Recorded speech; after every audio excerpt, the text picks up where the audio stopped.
it's Dorothy Guining with Scrapbooking Quebec, and today I'm here for the Scrapbook Nerd Online Shop. The design team was challenged to create a double-page layout this week, inspired by a Milena Woodiwiss sketch, and it's a 9-photo layout. That's the sketch you see on the screen. Now, for me, this was perfect for an outdoor adventure because when I'm on a trail, I tend to take tons of photos, and the photos typically are really nice, but I do not want 30 pages about my walk in my scrapbook. So anyway, here's what I'm going to be using. I have material from Pinkfresh Studios' super cool collection, and this collection definitely has a teen vibe about it, but I got it for its outdoorsy feel. Also, there are tons of really fun embellishments with this collection that I'll be using today, and I got all of this at the Scrapbook Nerd Online Shop, so I'll link up the shop as well as the products I'm using in the information box below. So here's what I did in advance. I prepared a frame style foundation with 6 sheets of paper, and I gutted 4 of them, and that's what I have left from the foundation page. I have the sketch on hand, of course. I did matte 2 of my photos, and I trimmed all of my photos, and what I'm showing you there are pieces of cardstock. Basically, for each photo, I layered up in the same size 2 layers of cardstock underneath. And what that does is it kind of adds a bit of dimension to the photos. I'm showing you the paper. This cut apart sheet I had cut out in advance, and I often do that with cut apart sheets, and I use them for layering. Here's some other paper. I don't end up using that, and I have a tray full of really fun embellishments. So the first thing I'm going to do is start creating that border that you see at the bottom of the page. The sketch is in the top left-hand corner there. My borders measure 3.5 inches wide, and I will put measurements for everything I'm doing on the screen. And in advance, I cut out 2 strips of that knapsack paper, as well as 2 strips of that green cardstock. So those 6 pieces will create the border across those 2 pages, across the bottom of it. Now, before I adhere this, I do want to add a bit of inking, simply because when I look at a sketch like this, I consider the left-hand page where those 2 photos are almost like my focal area. Those are my 2 main photos. And the grid on the right, those are like the complementary, the supporting photos. So what I'm doing here is almost creating a photo mat. It's going to go behind the 2 main photos. It looks really blobby. I put it on with a blending brush, which works well, but anyway, I find it's a bit dark for me. However, once the photos are down, a lot of that is going to be covered up. So I'm adhering these borders together, like I said, all 6 strips together, 3 on one side, 3 on the other, and now I'm simply trimming them down so that they fit within the frame. So the length of them now is 11 3/4 inches. I adhered them to the page, and now I'm going to play with placement of my photos. Now the grid on the right, I do want to put a mat behind it, so I auditioned the green and the gray cardstock. Both of them came from the foundation page, and I end up going with the gray. So I'm cutting this block down to 9 inches, and actually the photos that I cut out are a little bit smaller than what's on Milena's sketch. On the sketch they are 3 inches squared, but mine actually end up being 2 7/8 of an inch because I cut my photos out with nesting square dies, and I didn't have a perfect 3-inch square.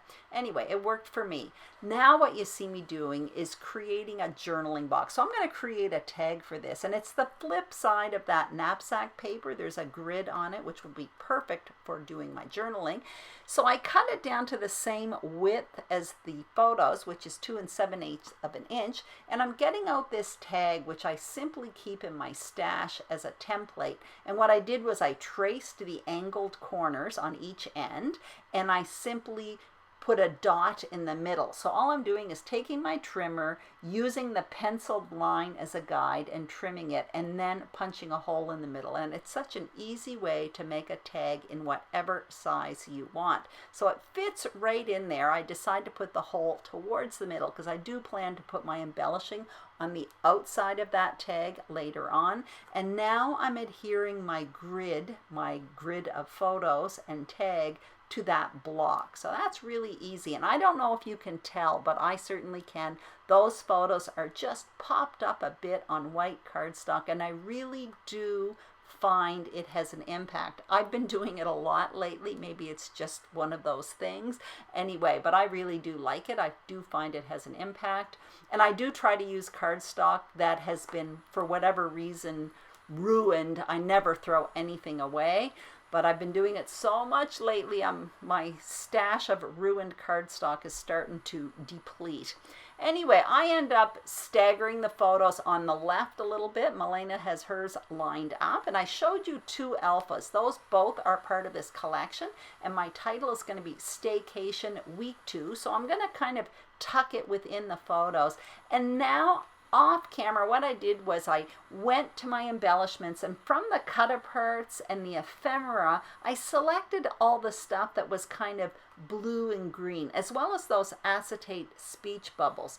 And basically what I'm doing for these embellishment clusters, there's going to be the main one where that sun is on the left-hand side, and then there's going to be another one towards the bottom right, and I do add something else elsewhere. You'll see that later on. But as opposed to an embellishment cluster that I usually create, which almost forms like a ball of embellishments, this one's more of an embellishment spread, I would call it. It takes up more space. So what I'm doing, like when I make embellishment clusters, I start with my larger pieces. So in this case, it's the cut-aparts, the ephemera, as well as those speech bubbles, those acetate speech bubbles, and then in the end I come in with the smaller pieces. But what I'm doing in this case is I'm spreading them out.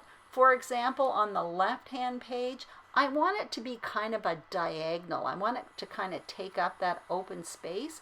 So I spread out with the larger pieces of embellishments the shape that I wanted, and then I come in with the smaller pieces. On the right hand side, you'll see that in a minute, I want the embellishments to kind of line up towards the middle photo down to that journaling tag. Again, I put the larger pieces, made my shape, and then I fill it in with the smaller pieces. That's what you see me doing right now. While I was talking about all of that, I did adhere my title, as you can see, on top of the photo, sort of. Again, I'm trying to create that diagonal look.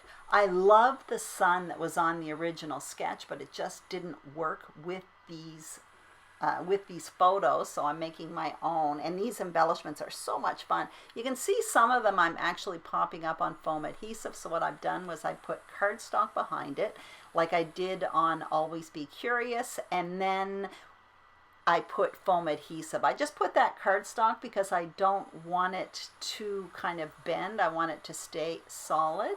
Again, I'm just creating these embellishment clusters on the right and now, well, on the right now and on the left before. And you'll see here, like when I have areas that aren't filled in, I come in at the end. Like there is a bit of trapped white space right where you see me putting that thumbs up right now. So that's when I go in and look for the smaller pieces, either in the ephemera or the puffy stickers. They are perfect for that, or in the cardstock sticker sheet. Again, I keep going. I'm just kind of working back and forth, back and forth. Now on the sketch, which isn't on the screen right now, there is a little embellishment down in the on the right page, kind of in the bottom left. So that I put that little circle there with the camera. And if you look at all of these embellishments, It is like always be curious, enjoy. There's knapsacks, there's cameras. So when I was talking earlier about it's not necessarily 100% a teen vibe, it can be an outdoorsy feel. That's what I'm talking about. All of this stuff that I'm using here today, I think it's pretty age appropriate for me, and I'm not a teenager. Anyway, again, another empty space there. I put that little tag in there with the thumbs up, and I'm almost done here. What I'm going to do is add a reinforcer to that tag. So I use a hole punch and a circle punch, and it gives me a little ring. I put it around the tag, and I'm just going to add a little bit of green twine in there. I'm having to lift it up a bit. And after that, the only thing I do off camera, well, actually what I do in a minute is I get out those enamel dots and add it in a few spots. Again, I kind of came in at the end with the puffy stickers and the enamel dots because both of those items are the smaller decorations, so those are easy to fit in empty spots. But there is one thing I do off camera is in the top left-hand corner where that knapsack is there, in that area, I end up adding one more piece of ephemera there simply because I wanted to reinforce that kind of diagonal look that I have going. If you look at the photos, they're kind of in a diagonal. The same thing with the title, and that's what I was trying to establish with the embellishment cluster over there as well. So I end up doing it. You can see it there in the top left-hand corner. You'll see it better right here. And that is it. I hope you enjoyed this video. If you did, please give it a thumbs up. Don't forget to subscribe to the Scrapbook Nerd YouTube channel as well as my channel, Scrapbooking Quebec. Also, be sure to check out the Scrapbook Nerd Online Shop. There are tons of fun products there, new stuff coming in all the time. Thank you so much for watching and have a great day.